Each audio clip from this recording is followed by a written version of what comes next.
Hello guys, ഇന്നലെ ഒരു മോളിൽ പോകാനായിട്ട് ഇടയായി. അപ്പോൾ അവിടെ പോയ സമയത്ത് ഇങ്ങനെ കുറേ കാര്യങ്ങൾ സാധനങ്ങളൊക്കെ ഇങ്ങനെ നോക്കി നടക്കുന്നതിനിടയിലാണ് പഞ്ചസാരയ്ക്ക് വലിയൊരു ഓഫറുമായിട്ട് വന്നിരിക്കുന്നത്. അതായത് പഞ്ചസാരയുടെ വില എന്ന് പറയുന്നത് 5 കിലോന് 300 രൂപയാണ് വില കൊടുത്തിരിക്കുന്നത്.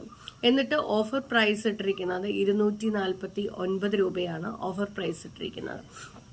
അപ്പം ഞാൻ അങ്ങനെ ആലോചിച്ച് നോക്കി. അതിൻ്റെ ഇന്നലെ തലേ ദിവസമാണ് നമ്മൾ എന്ത് ചെയ്യുന്നത്, പഞ്ചസാര വാങ്ങിക്കുന്നത്.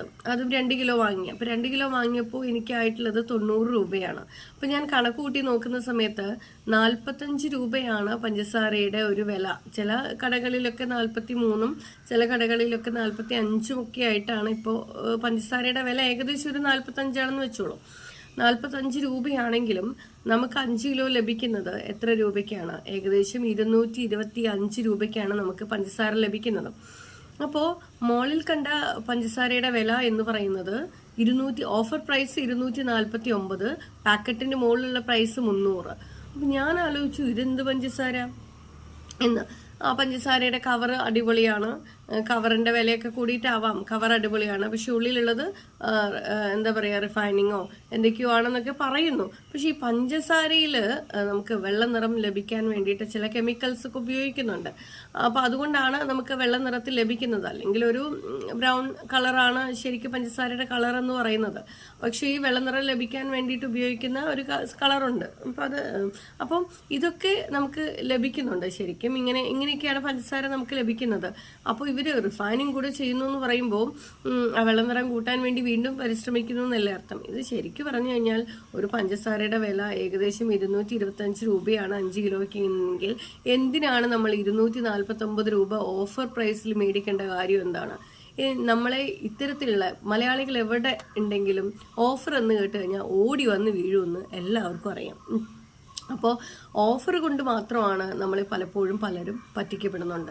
ഈ മലയാളികളെയാണ് ഏറ്റവും കൂടുതലായിട്ട് ടാർഗറ്റായിട്ട് വെക്കുന്നത്. കാരണം മലയാളികൾക്ക് ഓഫർ എന്ന് കേട്ട് കഴിഞ്ഞാൽ ഓടി ഓടി ഓടി ചെല്ലും. ഈ ഞാനടക്കം ചെല്ലാറുണ്ട്, സത്യം. അപ്പോൾ പലപ്പോഴും പറ്റിക്കപ്പെടാറുമുണ്ട്. അപ്പോൾ ഞാൻ ആലോചിക്കുന്നത്, ഇത്തരത്തിൽ നമ്മൾ പറ്റിക്കപ്പെടാൻ വേണ്ടി നമ്മൾ ഇന്നത്തെ കാലത്ത് ജീവിക്കാൻ തന്നെ ഒത്തിരി കാശ് വേണം അല്ലേ? അതിനിടയിൽ പറ്റിക്കപ്പെടുകൂടെ ചെയ്യുന്ന സമയത്ത് നമ്മളൊന്ന് ആലോചിച്ച് നോക്കൂ, എത്ര കാശാണ് നമ്മൾ ഓഫർ എന്ന് പറഞ്ഞിട്ട് നമ്മൾ ഒരു സാധനം മേടിക്കുമ്പോൾ നമ്മുടെ ഇരട്ടി കാശാണ് അതിൽ പോകുന്നത്. കാരണം എൻ്റെ വീടിൻ്റെ ഞാൻ വരുന്ന റോഡിൻ്റെ ആ ഭാഗത്തായിട്ട് ഒരു കട 50% ഓഫറിൽ കട കാലിയാക്കുന്നു എന്നാണ് പരസ്യം. ഒരു വർഷമായി ആ കട ഇന്നും കാലിയായിട്ടും ഇല്ല, അതേ ഓഫറിൽ തന്നെ പോകുന്നു. അപ്പോൾ അവിടെ ഒരിക്കൽ ഞാൻ കയറാനിടയായ സമയത്ത് ഒരു ചുരിദാർ 799 രൂപയുടെ ചുരിദാർ അവിടെ വില ഇട്ട് വെച്ചിരിക്കുന്നത് 1600 രൂപയാണ്. എന്നിട്ട് 50% കൊടുക്കുന്നു. നമ്മൾ അതേ സെയിം റേറ്റ് കൊടുത്ത് തന്നെ വാങ്ങിക്കുകയും ചെയ്യുന്നു.